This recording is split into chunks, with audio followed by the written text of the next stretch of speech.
Camila Reyes es una compañera, una amiga que ha venido trabajando en procesos de comunicación no violenta desde hace un tiempo, tema muy importante para nosotros, las comunidades afrocolombianas. Ya vamos a ver por qué.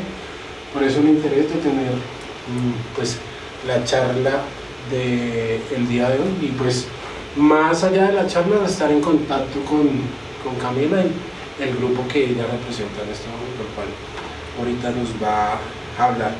Bueno, Camila, como ustedes ven en pantalla, para los que siguen, es una facilitadora y entrenadora en comunicación no violenta y prácticas gracias, fundadora de Resuena, una organización que busca promover un cambio cultural para pasar de las relaciones basadas en la dominación a relaciones basadas en el amor y la colaboración, y está comprometida en la construcción de paz, que es en lo que estamos todos y todas. Venimos trabajando aquí desde Convilesa y los diferentes movimientos y organizaciones políticas a las cuales pues pertenecemos.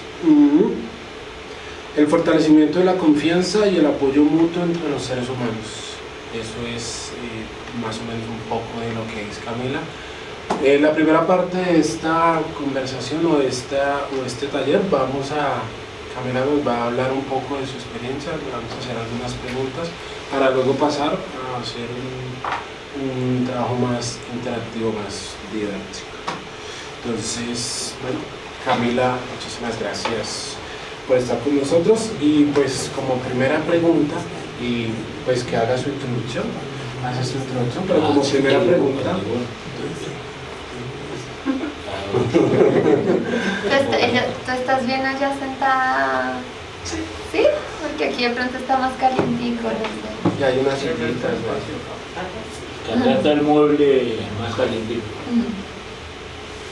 Bueno, como primera pregunta, Camila, gracias por estar con nosotros y nosotras, por aceptar la invitación y por hacer parte de la Casa Convilesa. Una alegría estar aquí. Me siento muy contenta y valoro mucho lo que se hace desde Convilesa, entonces pues el honor es para mí. Gracias. Pues Camila, nos gustaría que nos hablara sobre el tema de la comunicación no violenta, inicialmente las prácticas restaurativas, conceptos que son muy comunes en nuestra cotidianidad y en nuestra comunidad. Así que nos hablas de esto y cómo terminaste siendo facilitadora, o sea, ¿qué te llevó a, digamos, que este tema hiciera parte de tu vida? Porque tú eres de pregrado, ¿eres? Estudié Derecho y Ciencia Política. Por aquí hay... Bueno, siempre me ha importado lo que pasa en este país y pues no, como que tenía claro que quería involucrarme en la transformación de esta realidad en la que la violencia ha reinado por tanto tiempo. Y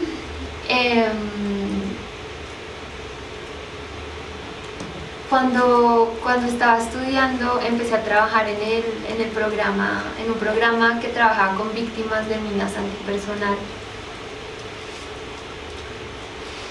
Y eso me...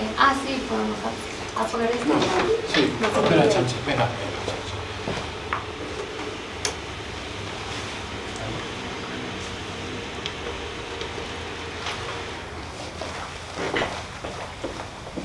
La luz. Sí, prende la luz. Está bien. No prende la luz. Más luz. Sí, más luz. ¿Ah, sí? Sí. ¿Mucha luz? En un programa del gobierno, que ya ahorita cambió, pero en ese momento, como en el 2008, se llamaba el programa de minas antipersonal, como la autoridad nacional en el tema de minas. Y por 3 años, pues ese programa tiene 3 cosas. Una, hacer prevención en el riesgo, o sea, ayudar a que la gente aprenda cómo disminuir el riesgo de caer en una mina antipersonal, hacer acompañamiento a víctimas y desminar. En uno de los viajes estaba en Putumayo con los AGUA y estaban haciendo un diagnóstico de cuántas personas había mutiladas, huérfanas, desaparecidas, y era una lista de más de 100 personas en esa comunidad. Y cuando terminaron de leer, pues un compañero, este programa en el que yo estaba era del gobierno, un compañero dijo, bueno, sigamos al siguiente paso, al siguiente punto en la agenda. Y para mí eso fue como que un despertar de esto no puede ser un punto en una agenda. Y yo no me puedo pasar yo no quiero pasarme el resto de mi vida tratando de que la guerra sea menos dura. Yo lo que no quiero es que la guerra exista. Y empecé a sentir como un temor a deshumanizarme. Deshumanizarme me refiero a que se volviera tan bien cotidiana para mí escuchar sobre la violencia, acompañar personas que están pasando por situaciones muy duras, y decidí renunciar a mi trabajo. Y yo creo que ahí, para ir respondiendo, eso fue como el primer acto importante que hice en mi vida, que fue oír mi corazón, escuchar mi corazón y seguir, no solo escucharlo, sino actuar inmediatamente, porque a veces uno escucha pero no actúa. O sea, pasa el tiempo y uno sigue escuchando, pero como que su acción sigue por otro lado. Y ese primer acto ha sido como, se ha sostenido en el tiempo, y fue como el primer momento en el que decidí creer en mí,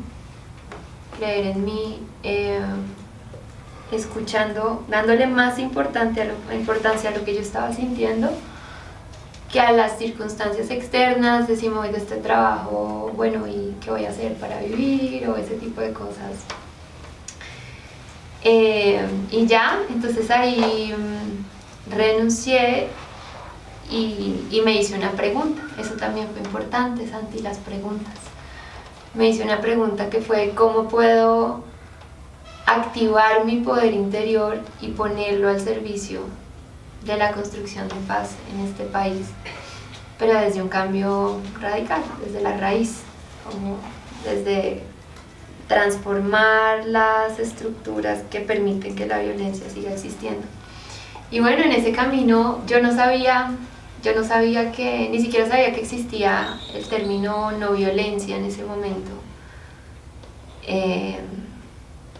y me encontré con la comunicación no violenta. La encontré en Nueva York, en un movimiento que se llamó Occupy Wall Street. No sé si se acuerdan de los indignados en España. Sí. Y hubo diferentes, como en Nueva York hubiera un movimiento de personas que se estaban como levantando para cuestionar el sistema capitalista. Era muy especial porque no pasaba desde los 60.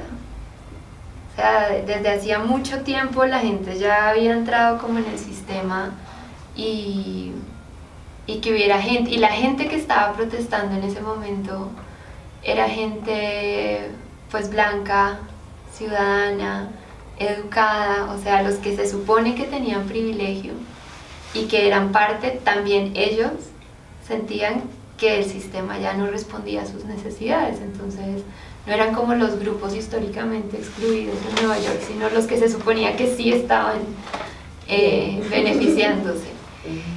Y pues ya se imaginarán que si algo pasa en Nueva York, pues es todo el planeta. De hecho, había más periodistas y micrófonos que personas en el movimiento. Y ahí conocí la comunicación. Era un campamento de personas que se habían tomado una plaza en medio de Wall Street. Y había una mesa que decía comunicación no violenta. Y yo me acerqué y dije, me encantan esas palabras. Entonces me dijeron, todos los días estamos haciendo talleres, al mediodía, si quieres venir. Y fui, y una alemana lo estaba haciendo. Y empezó a decir que los seres humanos teníamos sentimientos, teníamos necesidades. Y cuando ella dijo necesidades, y empezó a hablar de eso, a mí se me salieron las lágrimas.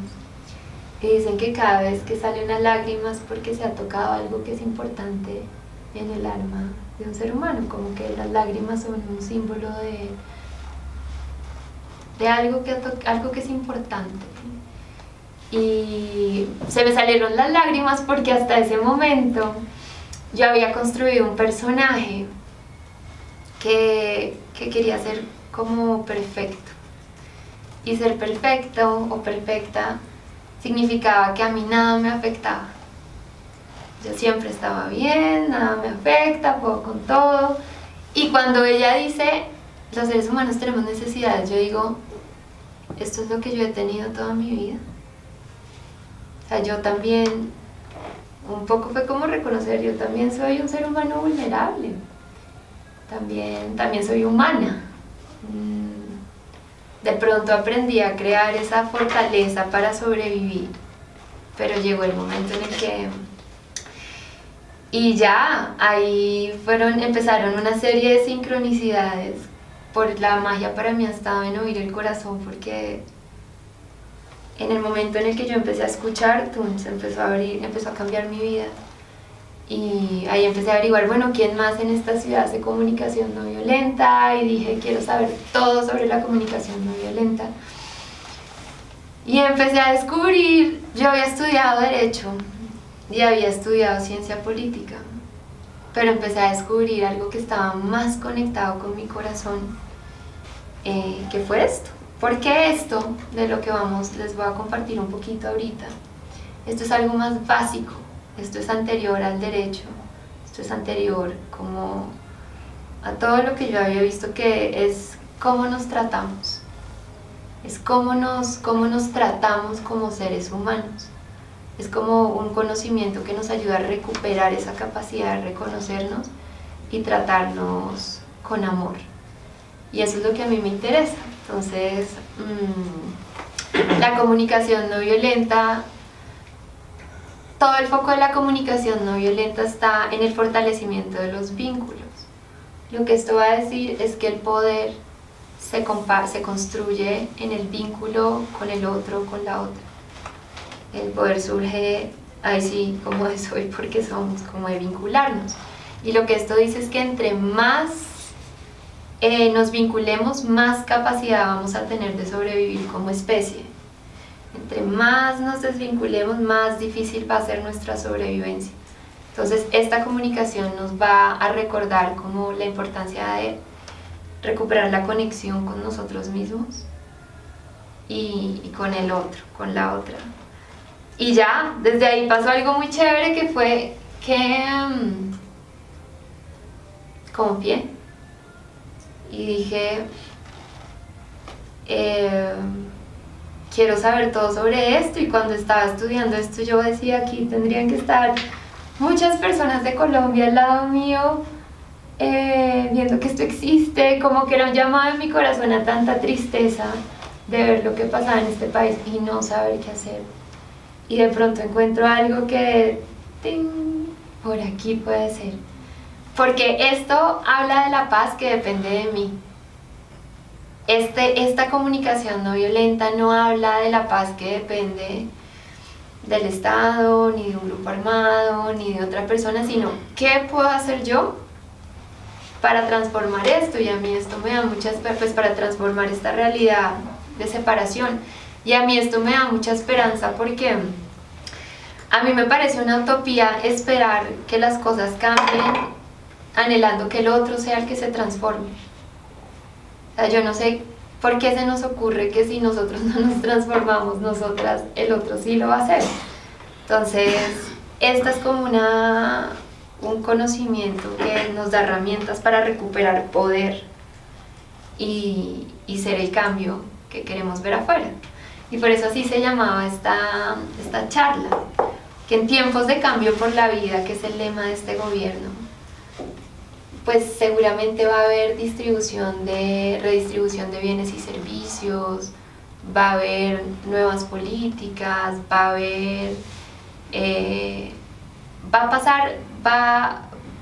van a tratar de transformarse las cosas a través de la redistribución de la tierra, pero hay algo que para mí es muy importante para movernos hacia ese cambio, que es ser el cambio. No consigo una paz total que no nos incluya a nosotros y a nosotras. Entonces, esta comunicación nos va a mostrar cómo opera la dominación en la vida cotidiana y cómo yo, a pesar de que quiero construir paz, reproduzco la dominación sin darme cuenta. Entonces nos va a llevar a desnormalizar eso que culturalmente hemos aceptado y a darnos alternativas. Y pues sí, para mí la esperanza está en cada una de ustedes, en mí, en lo que cada uno de nosotros pueda hacer. Eso es algo.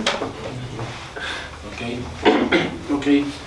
Interesante la comunicación no violenta, pero en ese sentido, y digamos haciendo un poquito más de investigaciones y adentrándonos o conociendo un poco más sobre el tema, hay algunas vertientes o personas hablan sobre que estas relaciones basadas en la comunicación no violenta son o están dirigidas, es una estrategia del capitalismo para quitar la beligerancia de los movimientos, de las personas que están de los que hacemos oposición y demás, en luchas frontales contra la opresión.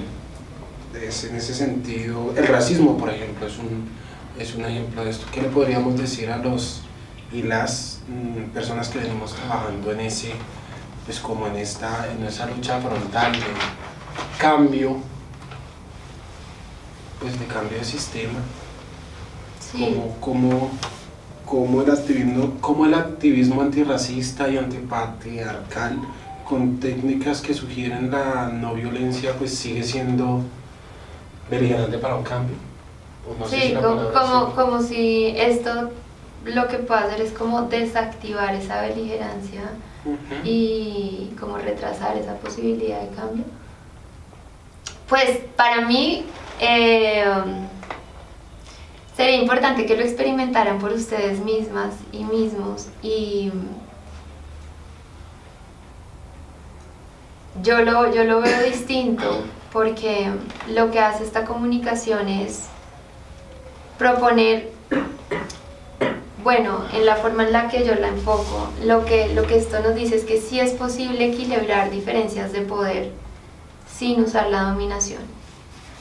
O sea que esta comunicación lo que va a hacer es decirnos, puedes equilibrar sin usar las mismas armas que han generado esa separación. Y para eso nos dice, el primer lugar en el que tienes que volver a unirte es internamente. Porque como para hablar un poco de lo que les quería decir más adelante, lo que esto dice es que es importante que pasemos de un paradigma basado en la dominación a un paradigma basado en la colaboración. Cuando me refiero a la dominación, me refiero a que por siglos hemos aceptado, por ejemplo, que los hombres son más importantes que las mujeres, o que la gente blanca es más importante que la gente negra o indígena, o que los seres humanos somos más importantes que los animales, las otras especies, o que la gente que tiene plata es más importante que la que no tiene plata, o que la gente con educación vale más que la que no tiene ese tipo de educación, o que la gente en la ciudad es más importante que la gente del campo. Entonces, así para donde miremos hay una lógica común, hay como una lógica transversal, es que hay unos arriba y otros abajo, ¿sí? Hay unos arriba y otros abajo. Entonces, en este tránsito, mejor dicho, entonces lo que esto va a decir, Santi, es cualquier cosa que siga reproduciendo esa lógica en la que simplemente cambiamos de lugar, ahora yo arriba y después tú abajo, o nos va a seguir manteniendo en una lógica de dominación. Si queremos equilibrar diferencias de poder, es importante encontrar otras formas de hacerlo que no sigan reproduciendo esa separación. Entonces, esta es una propuesta de hacer ese cambio con otra fuerza que es la del amor. Y nos da herramientas muy concretas. Pero pues, desde mi punto de vista, como esto está enfocado a fortalecer el vínculo, si ustedes se fijan, la mayoría de colectivos se rompen desde adentro. Exacto. No se rompen desde afuera. Se rompen desde adentro porque siguen, aunque tienen una intención de transformación, su forma de relacionamiento sigue siendo basada en la dominación. Juzgar, tener la razón, exigir, juzgarse a sí mismo, culpabilizar. Entonces, mientras esa siga siendo la estructura del relacionamiento, los vínculos van a estar débiles porque yo voy a estar interesada en ganar, en tener la razón, en que se haga lo que yo digo. Entonces, esto lo que nos va a dar es herramientas para espera. Lo que la comunicación no violenta va a decir es: la clave está en priorizar la conexión. Que ninguna idea sea más fuerte que nuestra capacidad de mantenernos unidos y unidas. Y eso es algo que necesitamos aprender nuevamente porque hemos operado bajo esa lógica de unos arriba y otros abajo ya mucho tiempo, que no es tan fácil recordar cómo colaborar. Sí, entonces, pues, para mí como que lo mejor es explorarlo y ponerlo a prueba. Y ver si esto sí contribuye a fortalecer los vínculos de la organización. Una organización que se fortalece, pero no, como en la no violencia, Martin Luther King decía, se trata de siempre de ganar amigos, de ganar enemigos, no de sumar enemigos. Y esta comunicación nos va a dar la clave de la conexión. Y también tiene como una mirada sistémica. Porque esto no es solo personal e interpersonal. Porque la forma en la que vemos la vida siempre es como muy dirigida al individuo, ¿no? Pero cuando ya empezamos a ver que hay unos patrones que sostienen un orden, entonces esto lo que dice es: conecta con el ser humano y transforma ese patrón, transforma esa estructura que te divide. Pero cuando tratamos de transformar el machismo o el racismo o no sé, como todo lo que nos pone a unos grupos abajo de otros o arriba de otros, muchas veces lo hacemos desde la separación. Muchas veces lo hacemos desde: él es un violador, entonces yo rechazo al ser humano. Y la no violencia dice: es muy importante que separes al ser humano de la acción. Entonces, conexión al ser humano. Entonces, bueno, lo que les iba a decir también que decía Martin Luther King es que él decía que usábamos el 90% de nuestra energía yéndonos en contra del ser humano y le dábamos muy poca atención a las estructuras. Entonces él decía: somos muy conciliadores con las estructuras que nos oprimen y muy agresivos con el ser humano. Entonces decía: ¿qué tal si lo invertimos y usamos la conciliación hacia el ser humano y la agresión hacia esas estructuras? No porque una persona que odia entre en la cárcel, el odio se va a acabar. Entonces lo que queremos es que no haya más violaciones. Lo que queremos es que no haya más odio. Lo que queremos es que no haya más humillaciones. Y esta comunicación nos va a enseñar a hacer ese cambio con el otro. No sobre el otro o sin el otro o la otra. Entonces, pues a mí me parece que esto sí es muy poderoso para impulsar esa transformación desde lo que yo conozco, Sandra. Ok. Ahora que tú hablas de las comunidades y para las comunidades afrocolombianas y por la cosmovisión que tenemos, los valores ancestrales y lo que hemos fortalecido desde confianza y el tejido social. Prácticas como la mano cambiada, la tonga, la familia extensa y la apropiación del buen vivir. ¿Cómo se hace diálogo entre de estos saberes pues ancestrales con la comunicación no violenta? ¿O ahí se ha empezado a dialogar sobre eso? ¿Tú qué vienes trabajando con diferentes colectivos? Pues yo no lo he puesto en diálogo todavía, pero todas esas prácticas, mejor dicho, yo pienso que las comunidades afro, negras, palenques, raizales han descubierto la fuerza de la conexión. O sea, todas esas prácticas que tú describes es una cultura diciéndonos, miren, el poder está en mantenernos unidos, en la conexión, que es lo que esta conciencia le está tratando de decir a los demás. Entonces,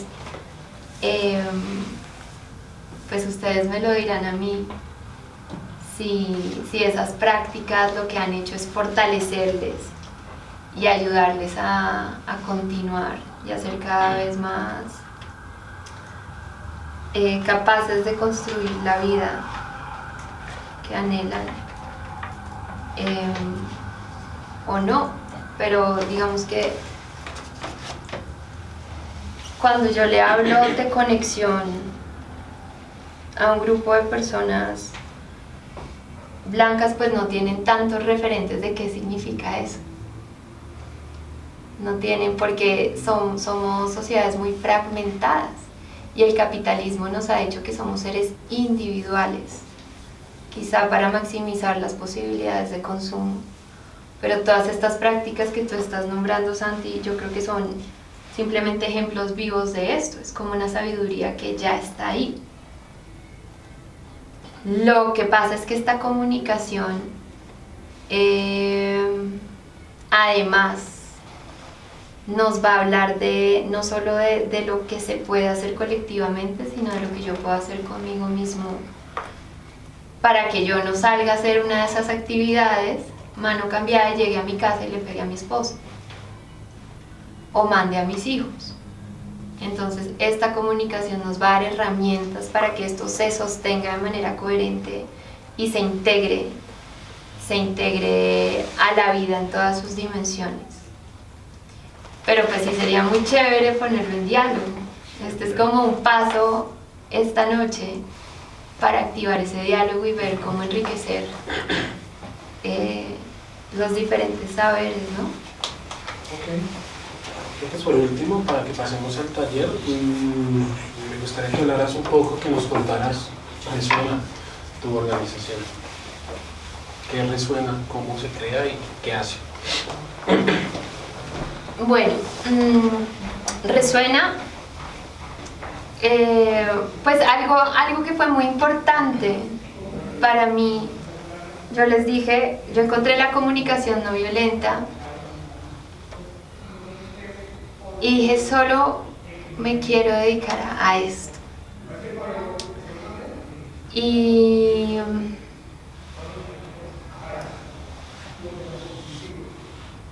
pues yo estaba en Estados Unidos, pero yo tenía unos ahorros de ese trabajo en el que estaba, pero allá todo es muy caro. Y se me acabaron rápidamente. Y fui a un taller y estaba ahí una persona que era la directora del Instituto Gandhi, que lo había creado el nieto de Gandhi. Y yo pues algo que ha sido muy importante ha sido aprender a pedir. Entonces yo me le acerqué y le dije, necesito una oportunidad. Entonces ella me dijo, ¿qué quieres? Y yo le dije, que me des un espacio en tu organización como voluntaria y me ayudes a conseguir una visa. Y ella me dijo, bueno, te doy el espacio, te ayudo a conseguir una visa y te doy una bicicleta y un cuarto para que puedas dormir cerca de la organización. Entonces pasó así. El Instituto Gandhi pertenecía a una universidad en Estados Unidos, entonces sacar las visas para ella era fácil, porque en una universidad se gestionan muchas visas para estudiantes, profesores. Y cuando llegué allá dije, bueno, y ahora ya tengo donde vivir, tengo una bicicleta, pero ahora ¿qué voy a comer? Y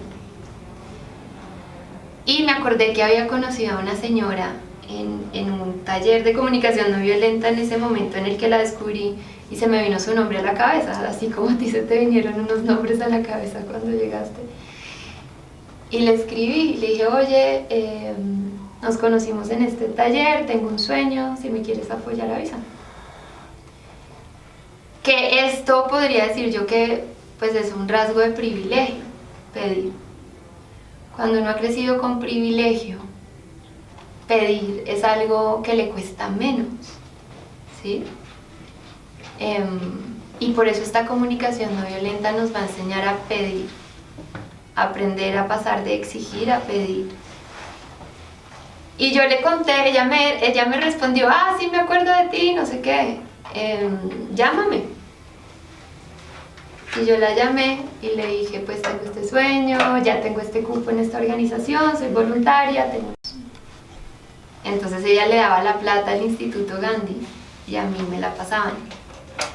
Entonces esto es para decirles que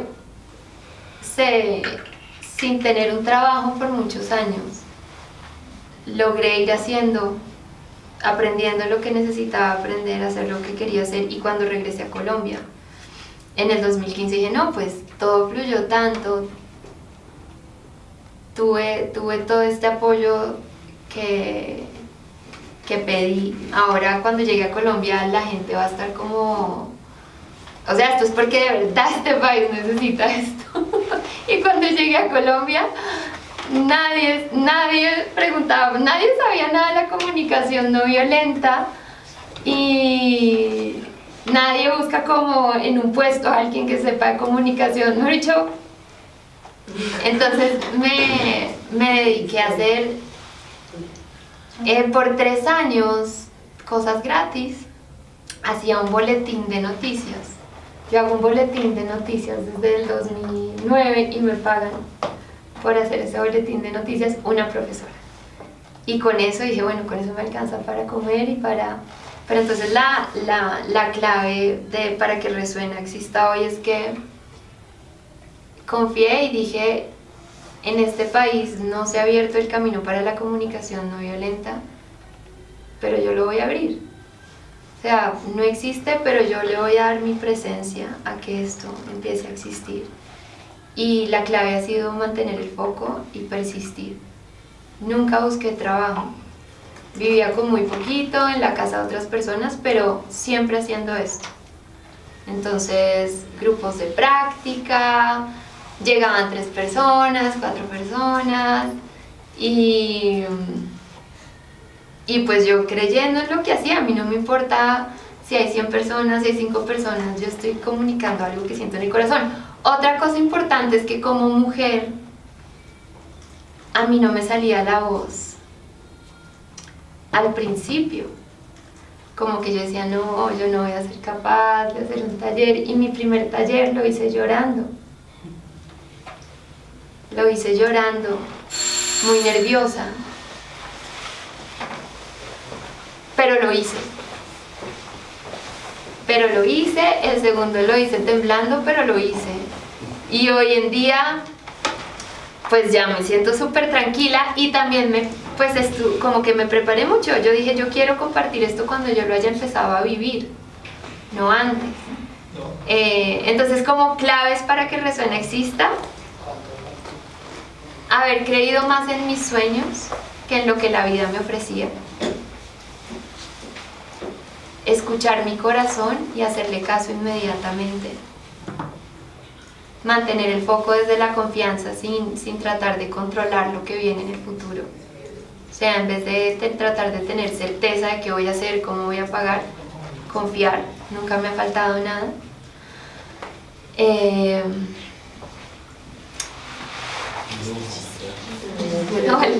siéntate aquí. Sí. Te vas a ir muy lejos. Y muy lejos. Oh, Tatiana, mira, eso es buenísimo. No, es que eso pero acabo de salir de trabajar. Ese es súper Bienvenida. buenísimo. Sí.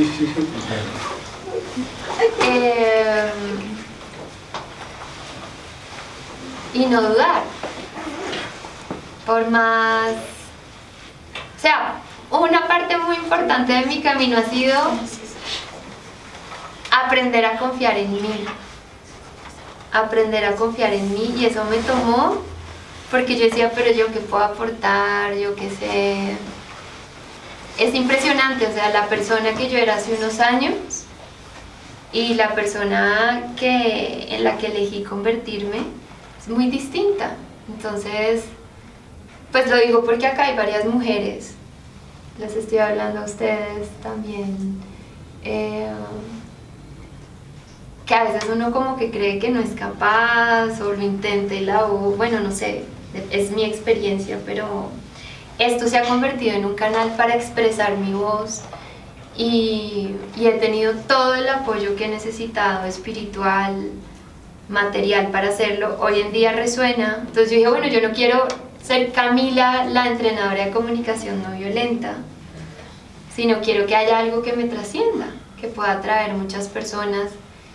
Y como en el 2017, vamos a cumplir 5 años de existir, le dije a alguien que se me uniera. ¿Qué? Sí. Le dije a una chica que vino a un taller y le dije, oye, pues mira, yo me gano con esta revisión de noticias 1 millón, yo te doy la mitad y únete aquí. Yo sé que eso no te va a alcanzar para esto ni esto, pero... Y ella me dijo, bueno. Y ahí sentadas en el comedor era como, ¿qué nombre le ponen? Ah, bueno, otra cosa fue que yo pensaba que para hacer Resuena tenía que constituirme legalmente. Y después fue como, conocí a una chica en Costa Rica que tenía una organización y me dijo, no, yo no estoy constituida. Y yo, ¿cómo? ¿Tú tienes un nombre, una página web? Y me dijo, no. Y yo dije, ah, bueno, voy a hacer lo mismo. Y empezamos a buscar un nombre y el nombre, ella dijo como, no sé, era como comunicación que une, como buscar como cosas que hablaran de comunicación no violenta. Y ella dijo algo como resonancia. Y yo, resuena. Y ahí estaba mi papá y mi novio de ese momento. Y les dije, ¿cómo les parece ese nombre? Pésimo. ¿Quién entiende esa palabra, Camila? Eso es muy de tu mundo. Resuena, no lo entiende la mayoría de la gente. La gente no habla así. Y yo, bueno, pues se va a llamar Resuena. ¿Quién era tu novio ese momento? Porque dijimos, en vez de poner un nombre que hable de lo que hacemos, pongámosle un nombre de lo que queremos que pase. ¿Y qué es lo que queremos que pase? Resonar en todos los corazones. Pues hoy en día somos un equipo de 6 personas. Este año por primera vez empezamos a hacer escuelas de comunicación no violenta pues con personas que viven en comunidades dentro de municipios más impactados por la guerra y pues por la desigualdad social. Ayer venimos de un retiro con la gente de Pastoral Social en Buenaventura y hicimos un año de formación con las personas que están trabajando en la unidad de búsqueda de personas dadas por desaparecidas y ahí vamos. Pero entonces yo pasé de hacer talleres donde decía cada uno puede dar lo que quiera, economía del regalo, si pueden aportar bien, si no, no, a de pronto un día me buscó la directora de la unidad de búsqueda, Luz Marina Monzón, y me dijo, yo quiero esto para mi organización, y boom, ahora construimos materiales, hemos diseñado manuales, hacemos un reto en el que hay más de 4.000 personas de diferentes países, en el que mandamos todos los días una enseñanza de comunicación no violenta y una actividad. Entonces es como Santi y bueno, grupo, familia. Esto ha sido como estar viviendo un sueño que cada vez siento como que abrió un portal al amor. Abrió un portal al amor, y si alguien estuviera en mis ojos, todo su ser estaría lleno de esperanza. Porque cada vez que yo me encuentro con un grupo, y veo como ese grupo se va transformando y va como, por ejemplo, llegan equipos divididos, yo no hablo con este, yo me voy, yo ya estoy cansada, no soporto más este lugar, vine acá porque ya es como lo último que voy a intentar, y de pronto el grupo, ay, yo no me daba cuenta que yo hacía esto con mis hijos, ay, claro, y empiezan a verse y a recuperar como la capacidad de ver la humanidad del otro, ver su humanidad. Entonces a mí como que lo que yo estoy viendo es que esto resuena en muchas personas, porque como les decía, yo no estoy hablándole a las personas de ve a la defensoría, después habla con la fiscalía o en la mesa, en la junta comunal, no, aquí, empieza aquí. Esto es algo que tú puedes hacer sin depender de un profesional, sin depender de un colectivo, sino empieza por ti, que si tú te transformas, tus relaciones se transforman. Entonces así surgió Resuena, como de creer que es posible, yo estoy convencida de que es posible dejar la violencia atrás, pero requiere práctica. Pero estoy segura que la vida sin violencia es posible, y pues mientras esté viva le apostaré a eso, a creer, aunque muchas cosas digan no, imposible, muy difícil toda la vida, pues yo sí lo veo y empiezo por mí, rompiendo el ciclo de la violencia en mí, en la relación conmigo.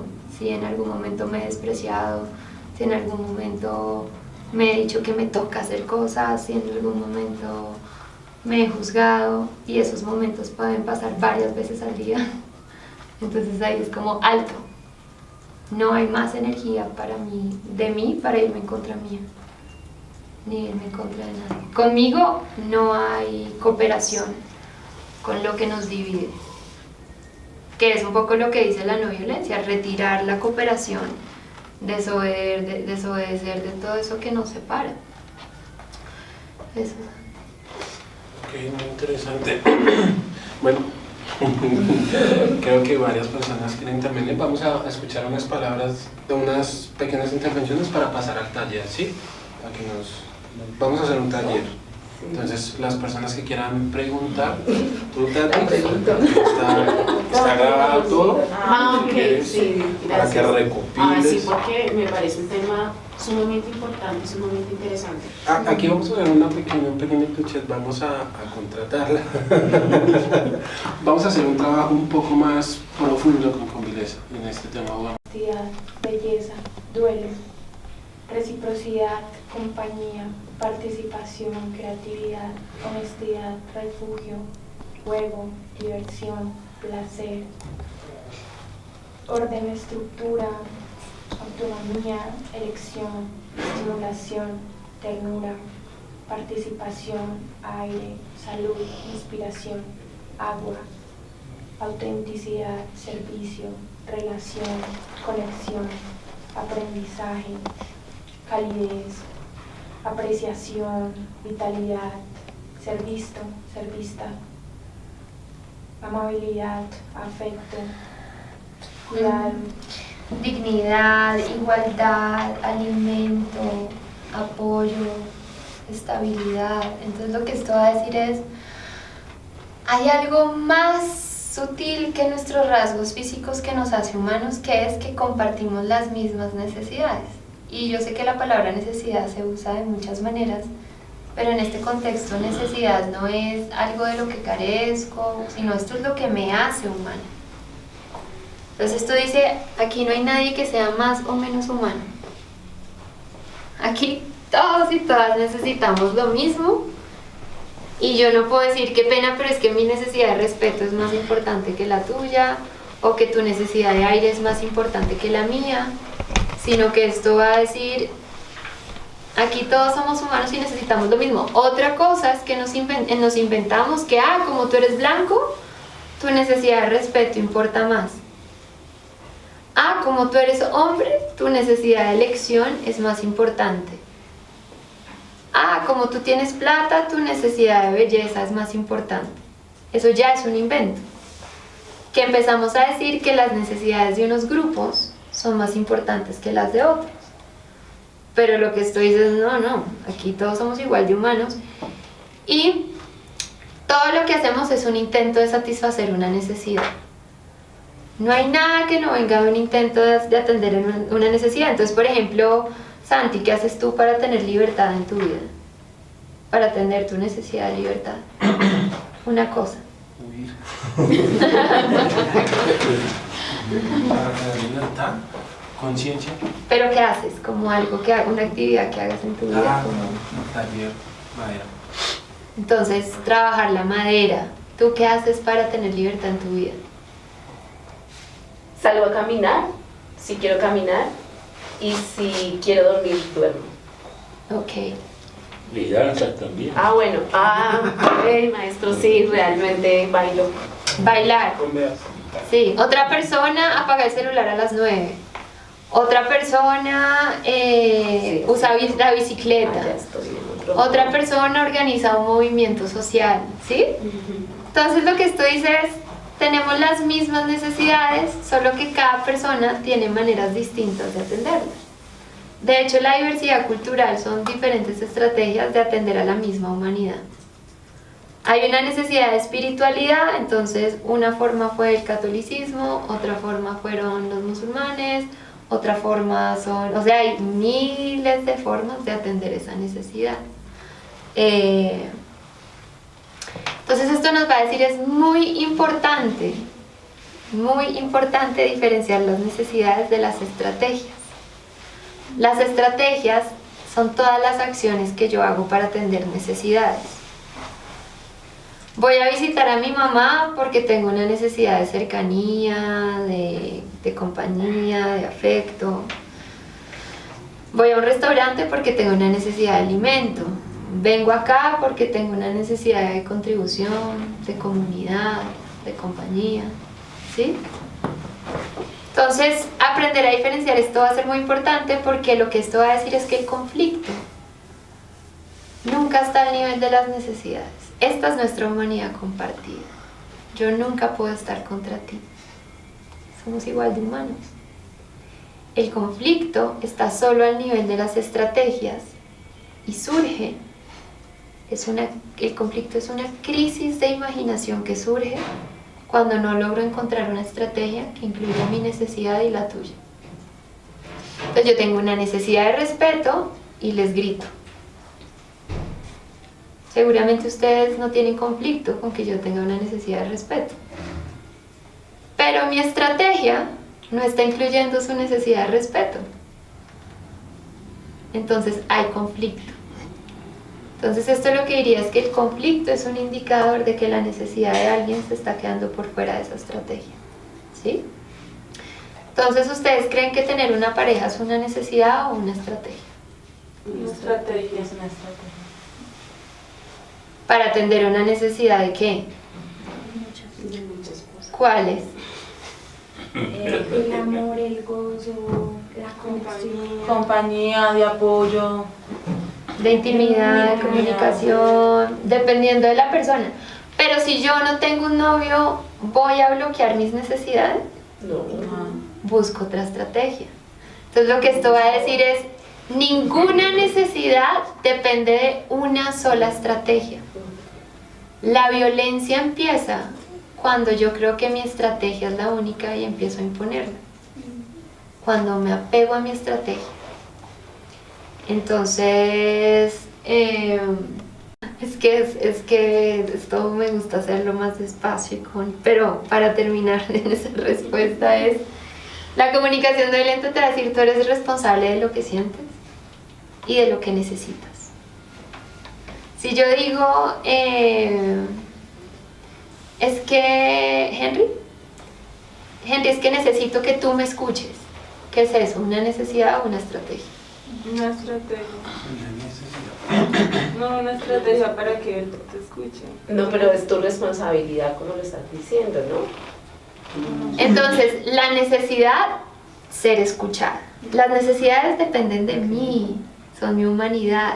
Las necesidades es la forma en la que la vida se expresa a través de mí para nutrirse, para continuar, cuando hay esperanza, cuando hay sanación, cuando hay afecto, cuando el amor está presente, cuando hay respeto, cuando hay gozo, cuando hay placer, cuando hay agua, la vida fluye. Entonces la necesidad es lo que habla a través de mí para poder continuar. Entonces la necesidad mía es ser escuchada. Que Henry me escuche es una estrategia. Pero si Henry no está dispuesto a escucharme, entonces yo le digo, pues lo siento, pero no sales de este cuarto hasta que me escuches. Yo haría eso cuando yo creo que mi necesidad depende de él, que es lo que nos pasa a la mayoría. Que ponemos nuestras necesidades en manos de otros y entonces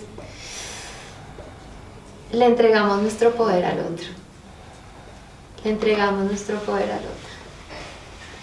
Si Henry me dice yo no quiero hablar contigo y yo creo que yo me siento triste porque Henry no me habla, entonces tengo que esperar hasta que Henry me hable para yo poder superar esa tristeza. No, porque el sentimiento me está hablando de una necesidad mía. Entonces Henry no me habla, yo tengo una necesidad de conexión. Me siento triste porque tengo una necesidad de conexión, porque tengo una necesidad de compañía. Pero eso no depende de Henry. De pronto él ya no es mi estrategia. Entonces busco otra, pero el poder está en mí. ¿Sí? Y lo otro es que en esta cultura de la dominación hemos aprendido a expresar nuestras necesidades insatisfechas diciendo lo que está haciendo mal el otro. Entonces, tú eres un egoísta. Tú eres un egoísta. Seguramente es alguien que quiere expresar una necesidad insatisfecha y solo lo sabe expresar juzgando, reclamando, quejándose, porque la cultura de la dominación nos enseñó un lenguaje que nos divide. Entonces, ¿qué necesidad creen que tiene alguien que le está diciendo a otra persona egoísta? ¿Está siendo egoísta consigo mismo? No, ahí la estás juzgando. Está juzgando. Mira qué necesidad de las que están aquí puede tener una persona que está diciendo eso. Yo siento que Empatía. sí, apoyo también pasa por ahí. Puede ser que esa persona tenga una necesidad de apoyo y lo que hace es botarle una flecha al otro. Tú eres un egoísta. Entonces esta comunicación nos va a enseñar a comunicar lo que sentimos y necesitamos directamente, porque a lo que nosotros nos interesa, a lo que a nosotras nos interesa es cuidar de la vida. Entonces esta comunicación nos lleva directo a qué me interesa, cuidar de la necesidad de apoyo y de a mí no me interesa desconectarme de ti. Y lo que pasa es que como nos acostumbramos a vivir en la separación, uno dice siento rabia porque él es un egoísta. Entonces conecto lo que siento con algo externo. Entonces en vez de conectarme conmigo, me voy para afuera.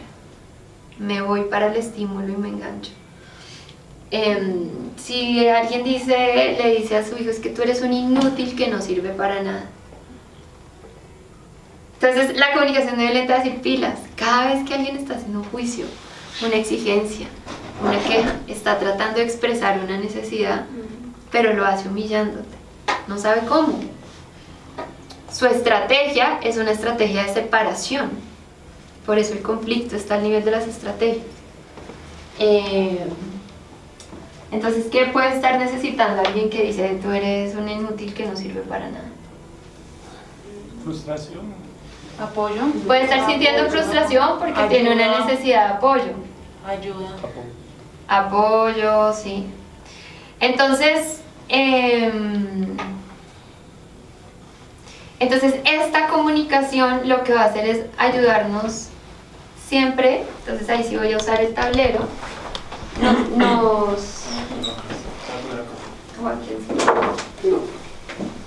Esta comunicación lo que va a hacer es ayudarnos a no cooperar con lo que nos divide. A mí no me interesa decirte que eres un egoísta. A mí me interesa decir qué necesito yo, escuchar qué necesitas tú y cómo encontramos una estrategia que nos incluya a las dos. Compartir el poder. ¿Y cómo se hace esto? Entonces, ¿y tenemos marcadores? Yo tengo. Ah. Entonces aquí les voy a hablar un poquito de conexión y... Entonces uno diría, bueno, pero es que hasta el acto más desalmado como torturar a un ser humano. La estrategia de torturar a un ser humano. ¿Qué necesidad humana puede haber detrás de eso? Un montón de afecto. Pero entonces aquí no lo piensen desde Lo que no hay.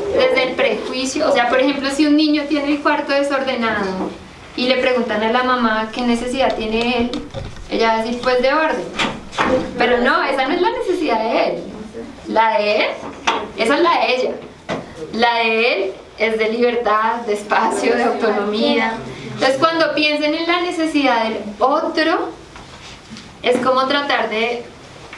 no que creo que él necesita amor, sino que puede estar necesitando esa persona en ese momento. Bueno, pero con respecto a ese ejemplo y las experiencias que has tenido, porque también reflejamos en otros lo que quisiéramos tener. Y entonces, pues siento, digamos, como que en un episodio, porque hice conciencia de una necesidad no satisfecha y mi reacción fue como, voy a quemar esto, ¿no? Mi estrategia, sí. Esa fue mi...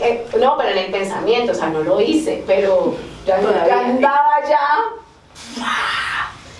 Y lo digo un poco también para escuchar también la respuesta que vos tenés, porque cuando se exterioriza esa violencia, resulta que sí toca hacer un montón de trabajo de qué me motivó esa situación. ¿Sí? ¿Pude haber reaccionado diferente? Seguramente sí, si hubiera estado equilibrada, ¿sí?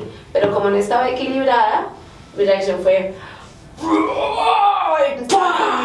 que se queme todo lo que se tenga, ¿sí? Como nos pasa mucho. Sí. Bueno, pues para completar el pedacito anterior, una persona que hace parte de un grupo armado y hace eso puede estar atendiendo una necesidad de pertenencia, una necesidad de respeto, una necesidad de alimento, una necesidad de ¿qué? De reconocimiento y de reconocimiento. Identidad no sería una necesidad sino una estrategia. Pero no sería una satisfacción. Ahí es cuando todavía no logras humanizarlo. Bueno, puede ser que alguien, pero normalmente, o sea, cuando hablamos de las necesidades humanas es todo lo que cuida la vida. Entonces esa persona está tratando de cuidar de algo importante, pero lo está haciendo con una estrategia que deshumaniza al otro. ¿Sí? Lo que tenemos es una crisis de estrategias. Muchas de nuestras estrategias lo que hacen es tratar de atender necesidades a partir de la exclusión del otro. Esto nos va a llevar a repensar nuestras estrategias y a encontrar algo que incluya las necesidades de todos y todas. La raíz de todo, según esto, es el pensamiento moralista, que es pensar que las cosas, es cuando yo miro la vida a partir de mi sistema de creencias y según lo que yo creo, digo esto está bien o esto está mal. Entonces, si nací en una familia donde la creencia es que la homosexualidad es algo que está mal, yo veo a alguien homosexual y me distancio y esto está mal. Si estoy en un ambiente más liberal, voy a decir no, lo que está mal es la homofobia. Entonces, si se fijan, cambia el contenido, pero es la misma estructura. Cada vez que yo entro a decir esto está bien y esto está mal, me convierto en un juez. Y lo que esto va a decir es no. Los juicios nos separan. En el juicio yo siento que soy mejor que tú. Me pongo por encima de ti o por debajo. Yo no soy tan buena, yo no. Entonces eso rompe la igualdad. Entonces esto nos va a decir, por ejemplo, alguien entra a mi casa y no me saluda. Entonces mi creencia es que saludar es buena educación. Como esa persona no me saludó, pues es una grosera. ahí mismo la conversión es muy rápida. Entonces yo veo algo, lo filtro en mis creencias, uy, no me saludó, eso está mal, y me desconecto. Lo que esta comunicación dirías, regresa a ti. Esta persona entró y no me saludó, me siento triste y molesta porque tengo una necesidad de ser vista, de respeto. Entonces, en vez de irme afuera a separarme del otro, me conecto conmigo y desde ahí me anclo en mi poder, pero no porque yo tengo una necesidad insatisfecha, el otro está mal. Bueno, entonces miren, solo esto como para cerrar. Les voy a hablar de la conexión. Cuando están trabajando en sus computadores y la señal del internet está bajita, ¿qué pasa? Lento todo. Todo es lento. ¿Qué más? ¿Te estresas? Sí. Los mensajes no pasan, ¿cierto? A veces hay que baja conexión o hayan tenido baja conexión y ¿qué pasa en esa relación? Hay más distancia, se ignoran. No hay comunicación fluida. No hay acuerdos. No hay acuerdos, no hay comunicación fluida. Trata uno a veces de evitar a las personas, ¿no? Las cosas se malinterpretan. Cuando la conexión está bajita, entonces miren, la comunicación no violenta va a decir todo pasa en el contexto de una relación. Nada pasa por fuera de una relación. Las relaciones son nuestras maestras y es donde ejercemos nuestra conciencia. Una relación conmigo o con el otro. O con un ser vivo, o con mi espiritualidad, todo es relación. Y la calidad de nuestra vida depende de la calidad de nuestras relaciones.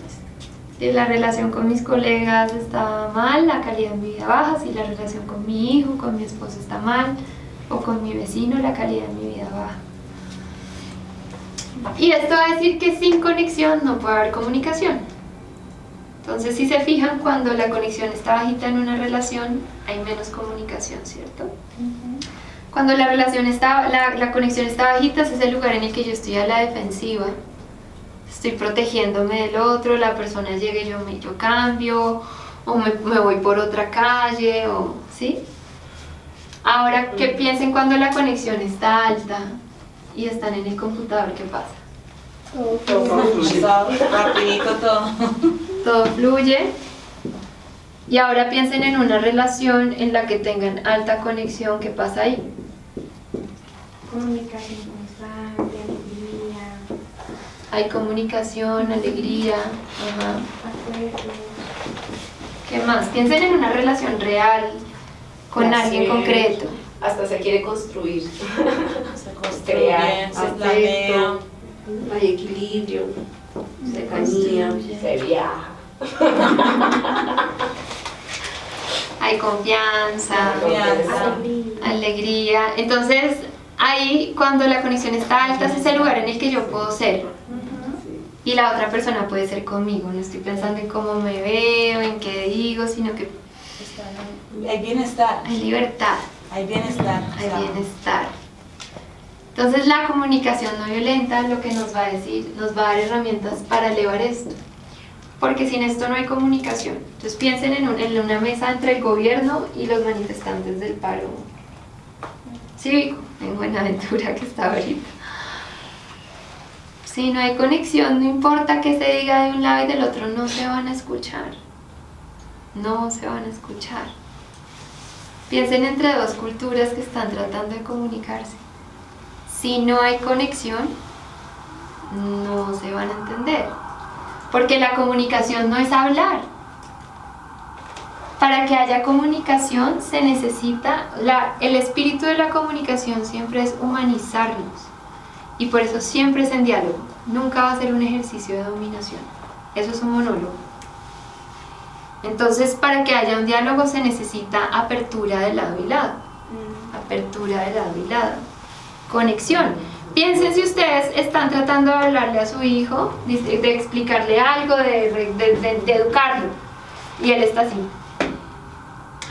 Pues no les está oyendo. No importa lo que le estés diciendo, no te están oyendo, porque no hay conexión. Entonces esto va a decir, calibra conexión siempre, conexión antes que educación. Entras a un salón y empiezas a hablar, pero si la gente no está ahí, no sé si les ha pasado que ustedes están hablando por teléfono y se les cae la llamada. Dicen, ay, me quedo hablando sola. Uno no dice, ay, pero me encanta lo que estoy diciendo, voy a seguir hablando. Sino, me quedé hablando sola y cuelga. En la vida presencial pasa eso, pero no colgamos. Entonces, yo dije algo que le dolió al otro y el otro paró de oírme. Y yo sigo hablando. Y yo sigo, pero se cayó la conexión. O la persona dijo algo que me dolió a mí y ahora yo estoy en otra. La grúa.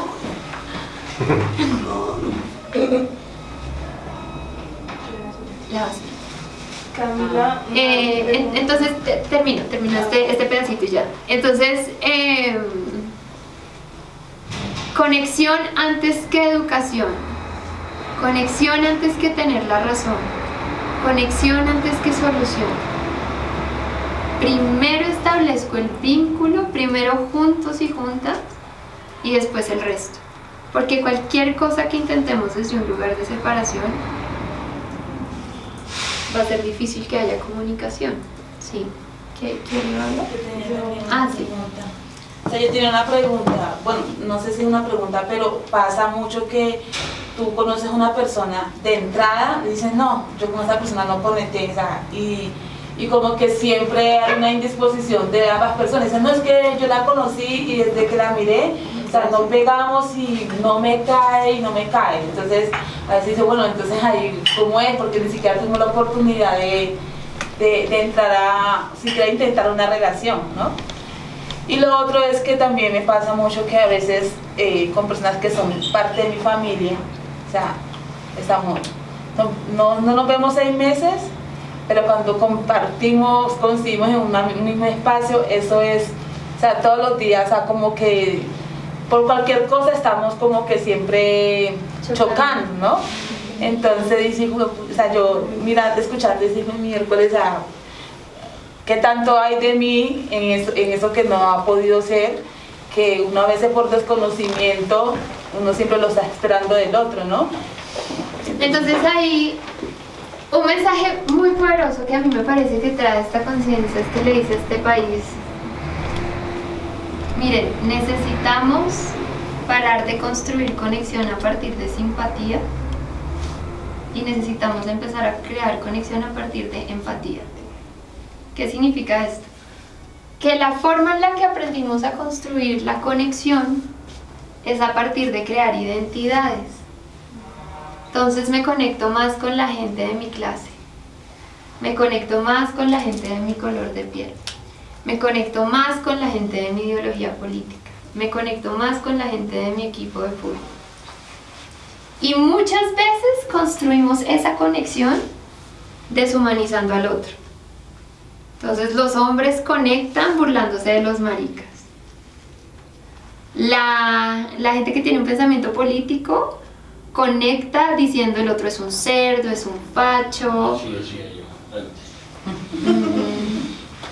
Entonces establecemos conexión a partir de identidades fragmentadas y muchas veces la establecemos deshumanizando al otro. Entonces los hombres contando qué hacen con las mujeres y no sé qué.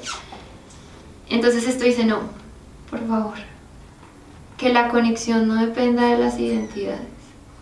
No es sostenible esta conexión fragmentada, porque necesitamos comunicación entre todos. Entonces dice, construyamos la conexión a partir de lo que nos es común a todos, las necesidades humanas. Tú puedes estar diciendo algo que a mí no me parece para nada, pero escucho que tienes una necesidad de contribución. Escucho que tienes una necesidad de ser escuchada. Veo que tienes una necesidad de importar. Entonces esto es lo que esta comunicación nos va a decir, paren de ponerle condiciones a la conexión, o sea, al amor. Y en el caso de tu familia, ahí la clave es desarrollar la empatía. Wow, esta persona me está diciendo, ponga la olla en ese fogón, me está mandando otra vez mi tía. Su estrategia no incluye mi necesidad de elección, pero entiendo que ella tiene una necesidad de contribución. Entonces empiezo a humanizar, a ver la necesidad del otro. Cada vez que yo no veo la necesidad del otro, lo deshumanizo.